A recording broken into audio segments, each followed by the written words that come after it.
Let me first get your take on the vaccine rollout, which seems to be the most important aspect of this. We're starting to see here in Germany state leaders reach out and make contracts of their own because the country and the bloc have been too slow to get hold of doses. What's the solution for Spain? Well, Matt, good morning.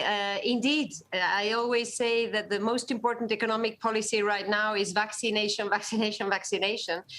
We are on track in Spain with the rollout of the vaccines. Following our plan, we have already given the first dose to more than 6 million persons. That's over 13% of the population. And we are on track to reach the 70% of the population by the summer.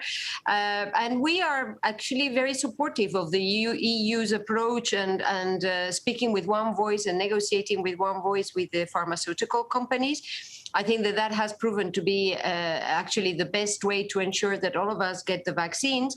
And we are following closely, obviously, the authorizations and recommendations that come from the European Medicines Authority with the view to seeing if other vaccines would come onto the market. Good morning, Nadia. It's not just, though, about the Spanish vaccine rollout, and thankfully Spain's not seeing a resurgence in COVID-19 cases like some of the rest of Europe, but we are seeing a so-called fourth wave, or whatever number of wave you want to call it, in many other European countries.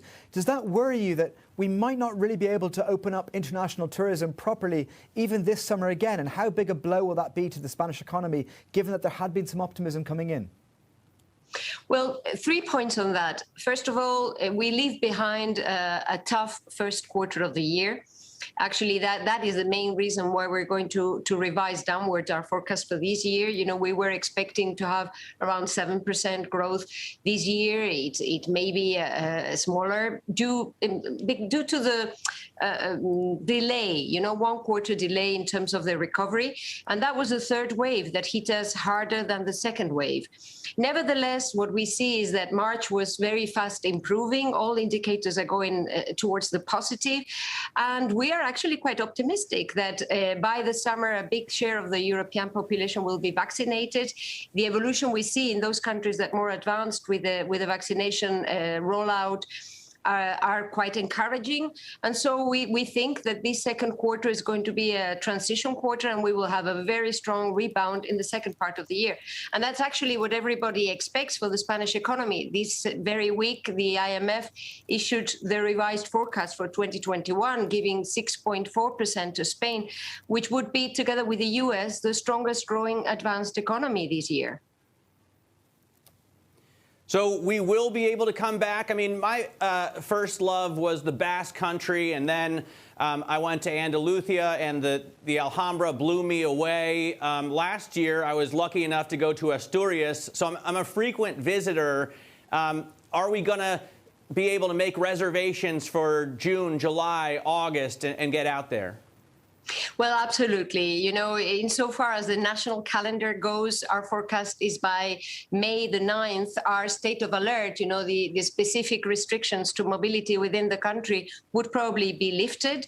And that would probably mean a change in terms of the dynamics of tourism. Also, I hope that by then and by June, the situation is just as good around Europe, which that's where our main tourism markets are. But also, of course, we're looking forward to welcome US citizens and all tourists from throughout the world. The tourism sector is very important for Spain.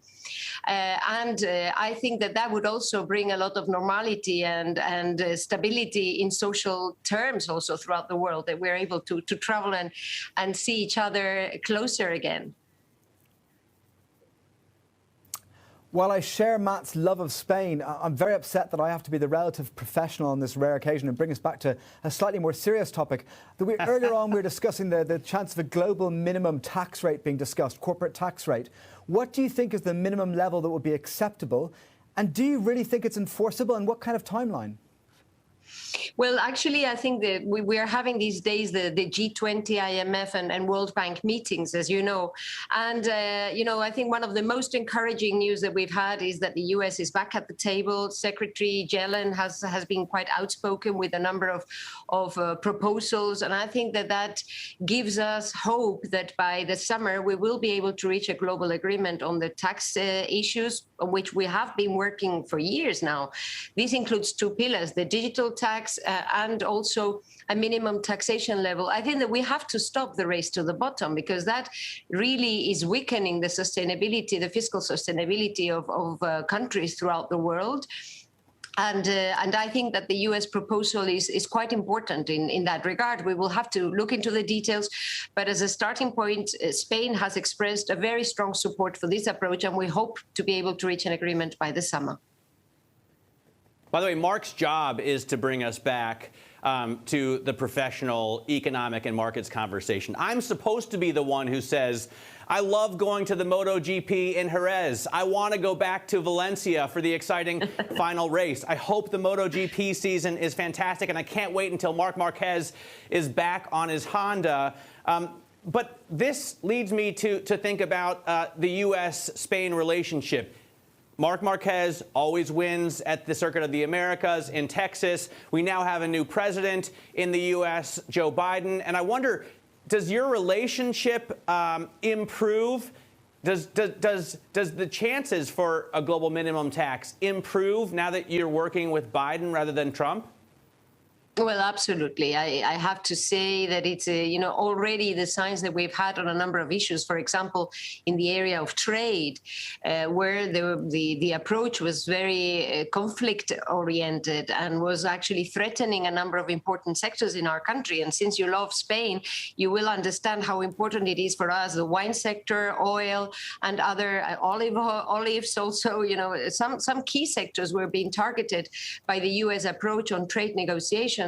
And already we have seen a more constructive approach. We need to improve the way the multilateral system works, including trade rules, but we need to do it together. It cannot be through a conflictual approach, in particular throughout the Atlantic. We are the closest allies, and we should be the closest allies going forward. That is our approach.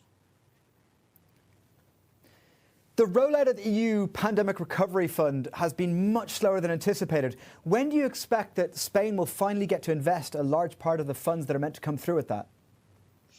Well, in terms of the adoption of the plan, next Tuesday, President Sanchez is going to, next week, Wednesday, President Sanchez is going to present the proposal for the plan to the Congress in Spain. And we hope that in the following week, we will be able to already send it to the EU, and so that it should be approved by June as planned and deployed in the second part of the year.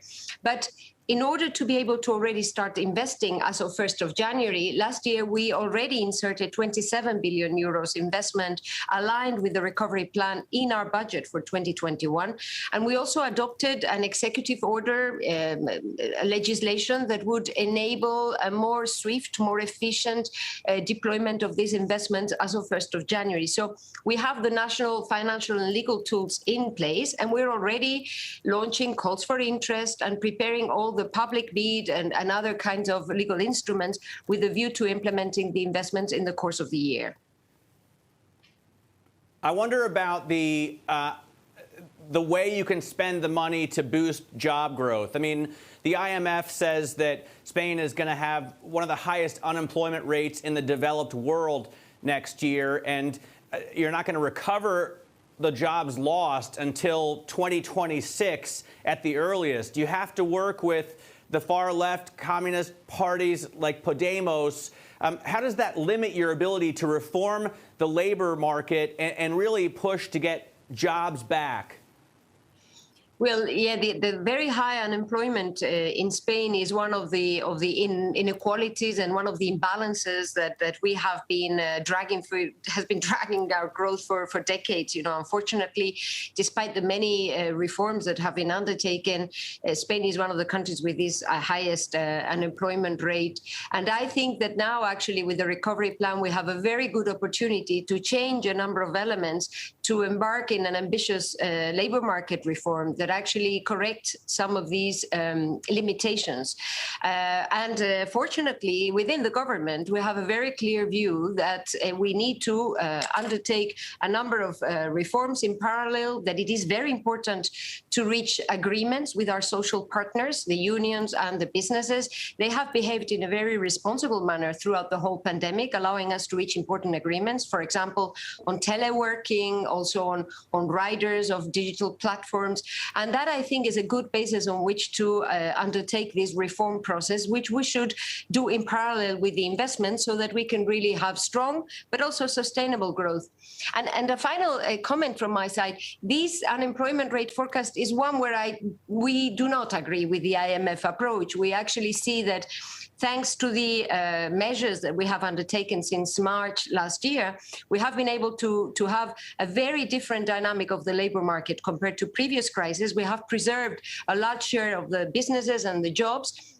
We preserved the lowest historical unemployment rate in such an economic situation last year, and we think that we will be able to reduce an unemployment rate faster than what the IMF is foreseeing.